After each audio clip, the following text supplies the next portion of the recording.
इसकी जिम्मेदारी समाजवादी पार्टी की है। इसकी जिम्मेदारी भारतीय जनता पार्टी की नहीं है। उनके लोग टूटे हैं, बीजेपी के लोग नहीं टूटे हैं, वो स्वतः टूटे हैं।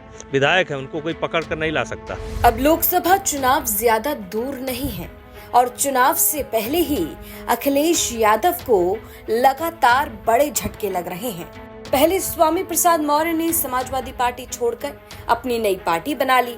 फिर विधायक पल्लवी पटेल की नाराजगी की चर्चाएं भी तेज हैं और रही बची कसर पूरी हो गई राज्यसभा चुनाव में। यूपी के 10 सीटों पर हुए राज्यसभा चुनाव में समाजवादी पार्टी के 7 विधायकों ने एनडीए के पक्ष में वोट कर दिया।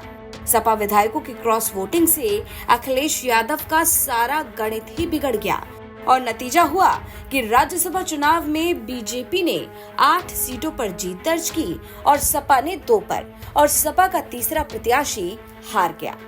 अब समाजवादी पार्टी के बीच मची घमासान पर बीजेपी सांसद ब्रजभूषण शरण सिंह ने बड़ा बयान दे दिया।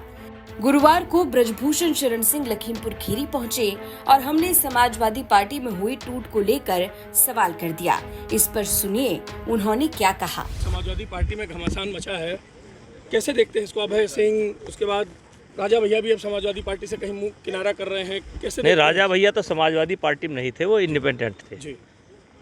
और इसकी जिम्मेदारी समाजवादी पार्टी की है। इसकी जिम्मेदारी भारतीय जनता पार्टी की नहीं है। कहीं न कहीं नेताओं और कार्यकर्ताओं के बीच में बहुत गैप हो गया है।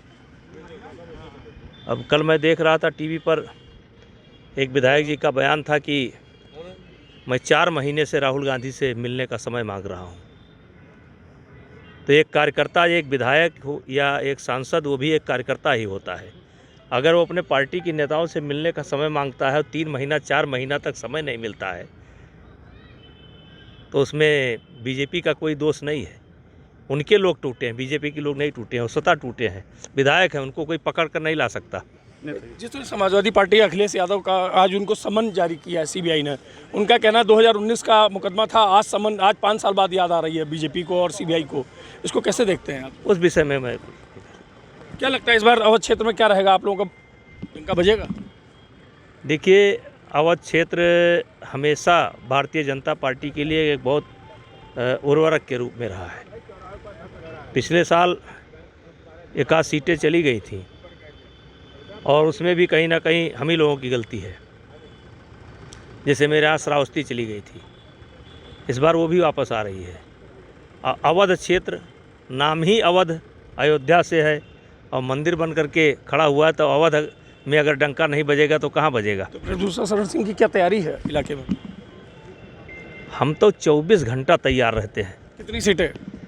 सब की सब जा रही हैं। तो बीजेपी सांसद ब्रजभूषण शरण सिंह ने कहा कि इसकी जिम्मेदारी समाजवादी पार्टी की है, इसकी जिम्मेदारी भारतीय जनता पार्टी की नहीं है। कहीं न कहीं नेताओं और कार्यकर्ताओं के बीच बहुत ज्यादा गैप हो गया है। उन्होंने कहा कि विपक्ष के विधायक अपने राष्ट्रीय नेता से मिलने के लिए समय मांगते हैं, लेकिन महीनों तक समय ही नहीं मिलता। ब्रजभूषण शरण सिंह ने आगे कहा कि उनके लोग टूटे हैं, बीजेपी के लोग नहीं टूटे और वो विधायक हैं, उनको कोई पकड़ कर नहीं ला सकता। तो यहाँ पर समाजवादी पार्टी में हुई टूट और राज्यसभा चुनाव में हुई क्रॉस वोटिंग को लेकर ब्रजभूषण शरण सिंह ने इस पर सपा को ही जिम्मेदार बता दिया।